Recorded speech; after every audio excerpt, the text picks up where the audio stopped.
বঙ্গের নির্বাচন যুদ্ধ শেষ হয়েছে, প্রথম দফা পার হয়েছে, দ্বিতীয় দফা পার হয়েছে। প্রথম দফায় এবং দ্বিতীয় দফায় দুই দফাতেই কিন্তু দাপিয়ে বেরিয়েছেন বীরভূমের দাপুরের তৃণমূল নেতা, এআইটিসির স্টার ক্যাম্পেনিং নেতা অনুব্রত মণ্ডল মহাশয়। তো একেবারে আজকাল বাংলায় তাকে স্বাগত, এবং তার থেকে আমরা জানতে চাইব যে কীভাবে নির্বাচন হলো এবং আপনারা কতটা আশাবাদী এক্সিট পোলের বাইরে। দেখুন, আমার বাবার জীবনে এরকম ভোট আমি দেখিনি। ওই 92%, 94% এই ভোট আমরা কোনদিন দেখিনি। যা ভোট হয়েছে আপনাকে আমি বলতে পারি 210 থেকে 220, 226 হতে পারে। এক্সিট পোল যে দেখাচ্ছে বিভিন্ন ওটা প্রত্যেকবারই দেখায়। 11 বলেছিলাম, 16তে বলেছিলাম 210 থেকে 220, 211 হয়েছে। 21-এ বলেছিলাম 210 থেকে 220, 213 হয়েছে। ওটা প্রত্যেকবারই। বীরভূমের আসন সংখ্যা কি 1100 না কম বেশি কি হতে পারে? এবারে যা ভোট হয়েছে দেখুন, আমাকে যেখানে ডেকে পাঠিয়েছে আমি সেখানে বীরভূমে ভোট করতে গিয়েছি। যারা টাকা নেয় তাদের ব্যাপারটা আমি বলতে পারবো না। তবু এবারে যা ভোট হয়েছে, যা দেখছি ভোটে, তাতে 11 দাদা, আমরা যদি বিগত নির্বাচন দেখি, যখন মুখ্যমন্ত্রী মমতা বন্দ্যোপাধ্যায় ক্ষমতা এসেছেন তখনও ভোট পার্সেন্ট বেড়েছে, এবারও কিন্তু ভোট পার্সেন্ট বেড়েছে। তো এখানে আপনার কি মনে করছে, কোনো পরিবর্তন বা প্রত্যাবর্তন? একটাই কথা বললাম, এই ভোট আমি জীবনে দেখিনি। আর এই পরিযায়ী শ্রমিকরা দেখেছে যে এসআরএ কে পাশে ছিল। মমতা ব্যানার্জি আর টিএমসি কর্মীরা ছিল পাশে, আর তো কোনো দল ছিল না। এই কারণে এসআরএর ভোট হয়ে গেল।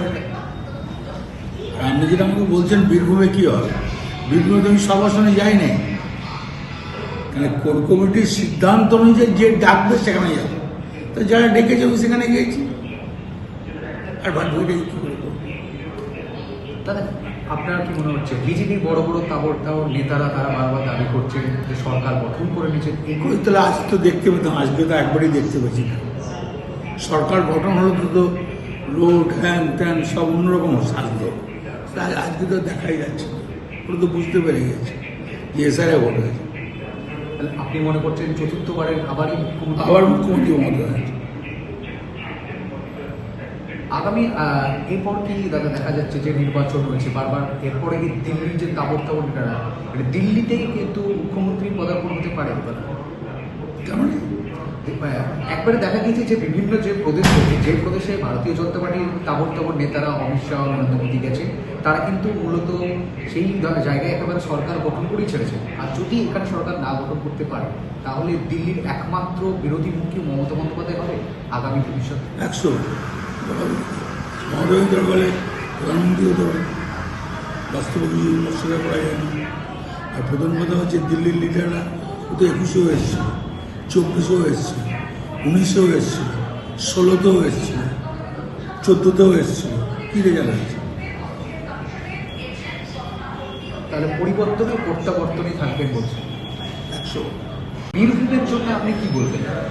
বীরভূমে বলা বলি কিছু নয়। কোর কমিটির সিদ্ধান্ত হলো, কোর কমিটির লাস্ট মিটিং ইলেকশনের সময় সিদ্ধান্ত হলো, সেখানে আমাদের অভিষেকের অফিস থেকে লোক এলো, তখন কোর কমিটির মেম্বার, আমি জিজ্ঞেস করলাম কী করা যাবে ইলেকশনে।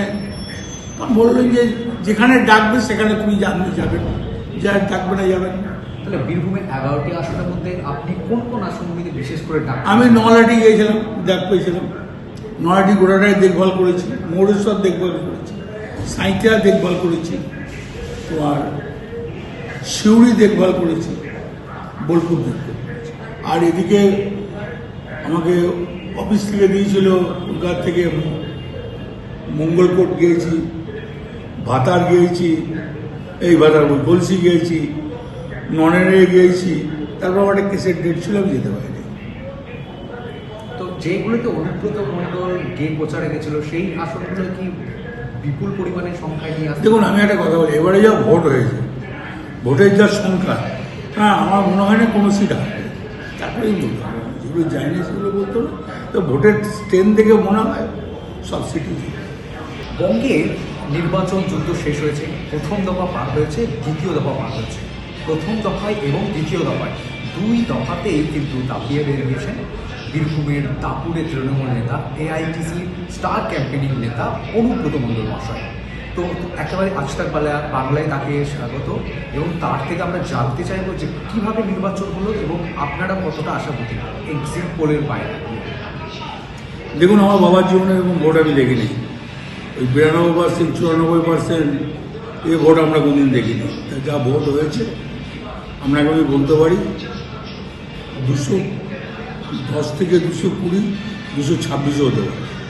দাদা, এক্সিট পোল যে দেখাচ্ছে বিভিন্ন ওটা প্রত্যেকবারই দেখায়।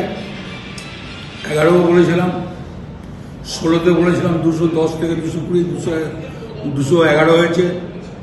21-এ বলেছিলাম 210 থেকে 220, 213 হয়েছে। ওটা প্রত্যেকবারই।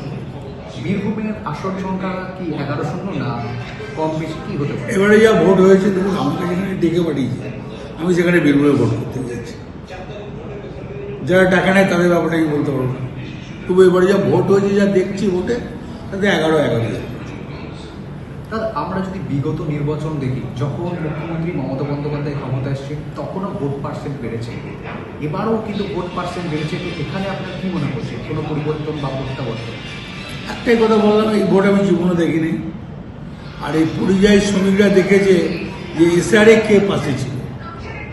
মমতা ব্যানার্জি আর টিএমসি কর্মীরা ছিল পাশে, আর তো কোনো দল ছিল না। এই কারণে এসআরএর ভোট হয়ে গেল। আর আপনি যেটা আমাকে বলছেন বীরভূমে কি হয়, বীরভূমে তো আমি সব আসনে যাই নাই। মানে কোর কমিটির সিদ্ধান্ত অনুযায়ী যে ডাকবে সেখানে যাবে। তো যারা ডেকেছে আমি সেখানে গিয়েছি। আর ভাট ভোটে কী করে করবো? দাদা, আপনার কি মনে হচ্ছে বিজেপির বড় বড় তাবড় নেতারা তারা বারবার দাবি করছে যে সরকার গঠন করে নিয়েছে? ওই তাহলে আজ তো দেখতে পেতাম, আজকে তো একবারই দেখতে পাচ্ছি না। সরকার গঠন হলো তো রোড হ্যান ত্যান সব অন্যরকম সাজতো, তাই আজকে তো দেখাই যাচ্ছে না। ওরা তো বুঝতে পেরে গেছে যে এসআরএ ভোট হয়েছে। তাহলে আপনি মনে করছেন চতুর্থবারের আবার মুখ্যমন্ত্রী মমতা ব্যানার্জি। আগামী এরপর কি দাদা দেখা যাচ্ছে যে নির্বাচন হয়েছে বারবার, এরপরে কি দিল্লির যে তাবড় নেতারা, মানে দিল্লিতেই কিন্তু মুখ্যমন্ত্রী পদার্পণ হতে পারে? তেমন একবারে দেখা গিয়েছে যে বিভিন্ন যে প্রদেশ রয়েছে, যে প্রদেশে ভারতীয় জনতা পার্টির তাবড় নেতারা অমিত শাহ, নরেন্দ্র মোদী গেছে, তারা কিন্তু মূলত সেই জায়গায় একেবারে সরকার গঠন করেই ছেড়েছে। আর যদি এখানে সরকার না গঠন করতে পারে, তাহলে দিল্লির একমাত্র বিরোধী মুখী মমতা বন্দ্যোপাধ্যায় হবে আগামী ভবিষ্যৎ। 100 মমতা বলে প্রধানমন্ত্রী হতে পারে, বাস্তবে কিছু অস্বীকার করা যায় না। আর প্রথম কথা হচ্ছে দিল্লির লিডাররা তো 21-এও এসেছিল, 24-এও এসেছিল, 19-এও এসেছিল, 16-তেও এসেছিল, 14-তেও এসেছিল। কী রেজাল্ট হয়েছে? তাহলে পরিবর্তনে প্রত্যাবর্তনই থাকবেন বলছেন। 100। বীরভূমের জন্য আপনি কি বলবেন? বীরভূমে বলা বলি কিছু নয়। কোর কমিটির সিদ্ধান্ত হলো, কোর কমিটির লাস্ট মিটিং ইলেকশনের সময় সিদ্ধান্ত হলো, সেখানে আমাদের অভিষেকের অফিস থেকে লোক এলো এবং কোর কমিটির মেম্বার, আমি জিজ্ঞেস করলাম কী করা যাবে ইলেকশনে। তখন বললেন যে যেখানে ডাকবে সেখানে তুমি যাবেন, যা ডাকবে না যাবেন। তাহলে বীরভূমের 11টি আসনের মধ্যে আপনি কোন কোন আসনগুলিতে বিশেষ করে ডাক? আমি নলাটি গিয়েছিলাম, ডাক পেয়েছিলাম। নলাটি গোড়াটাই দেখভাল করেছি, মৌরেশ্বর দেখভাল করেছি, সাঁইথিয়া দেখভাল করেছি, তোমার শিউড়ি দেখভাল করেছি, বোলপুর দেখভাল করেছি। আর এদিকে আমাকে অফিস থেকে দিয়েছিল কলকাতা থেকে, মঙ্গলকোট গিয়েছি, ভাতার গিয়েছি, এই ভাতার গলসি গিয়েছি, ননেরে গিয়েছি। তারপর আমার একটা কেসের ডেট ছিল, আমি যেতে পারিনি। তো যেগুলোতে অনুব্রত মণ্ডল গে প্রচারে গেছিল সেই আসনগুলো কি বিপুল পরিমাণে সংখ্যায় নিয়ে আসছে? দেখুন, আমি একটা কথা বলি, এবারে যা ভোট হয়েছে, ভোটের যা সংখ্যা, হ্যাঁ আমার মনে হয় না কোনো সিট আসবে। তারপরেই বলতে হবে, যেগুলো যায়নি সেগুলো বলতো না। তো ভোটের ট্রেন দেখে মনে হয় সব সিটই